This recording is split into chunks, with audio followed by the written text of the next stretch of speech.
नमस्कार भक्तजनों, आज हम कार्तिक महात्म्य के 8वें अध्याय की कथा का श्रवण करेंगे। कल हमने सप्तम अध्याय की कथा का श्रवण किया था। आज हम 8वें अध्याय की कथा का श्रवण करेंगे। कथा प्रारंभ करने से पहले अपने हृदय में श्री नारायण भगवान का ध्यान कर लेते हैं। ओम नमो भगवते वासुदेवाय। भक्तजनों, कथा का प्रारंभ इस प्रकार से है।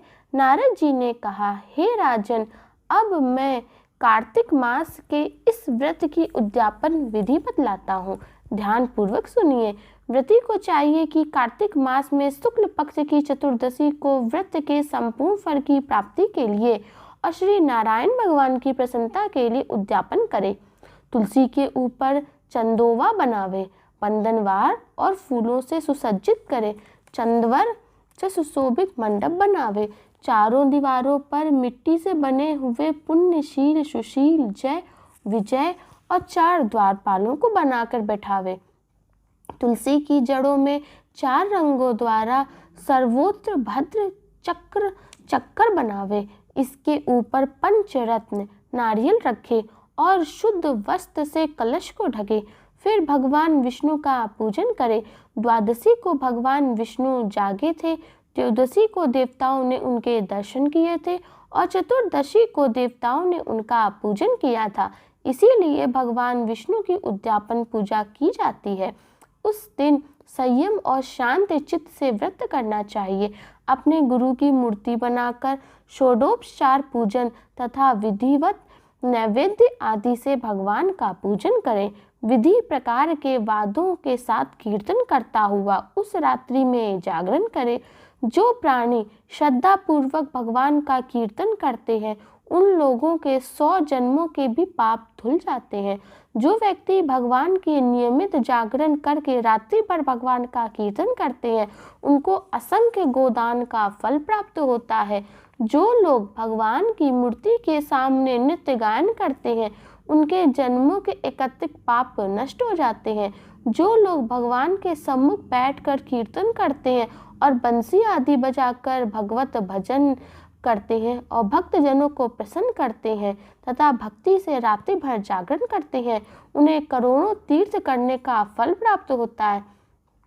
पूर्णमासी को अपनी पत्नी सहित वेद पाठी ब्राह्मण को या केवल एक ही श्रेष्ठ ब्राह्मण को उसकी पत्नी सहित बुलावे, उन्हें खीर आदि का मधुर भोजन करावे, यथाशक्ति दक्षिणा देवे, क्योंकि पूर्णमासी को ही भगवान ने अपने भक्तों को वरदान दिया था और मत्स्य रूप धारण किया था। अतएव उस दिन जो दान, हवन, जप आदि भगवान विष्णु के निमित्त किया जाता है, वह अक्षय फल देने वाला होता है। इसीलिए व्रती 3 या 1 ब्राह्मण को सपत्नीक सामर्थ्य अनुसार भोजन करावे। उस ब्राह्मण को अपनी सामर्थ्य के अनुसार दक्षिणा देके प्रणाम करे।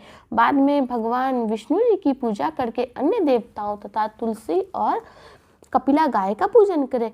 व्रत की कथा सुनने वाले गुरु और उपरोक्त ब्राह्मणों को वस्त्र आभूषण आदि से पूजन करके उनसे क्षमा प्रार्थना करे।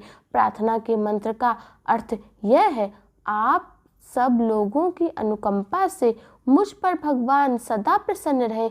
इस व्रत को करने से मेरे 7 जन्मों में किए हुए पाप नष्ट हो जाएं और मेरी संतान चिरंजीवी हो।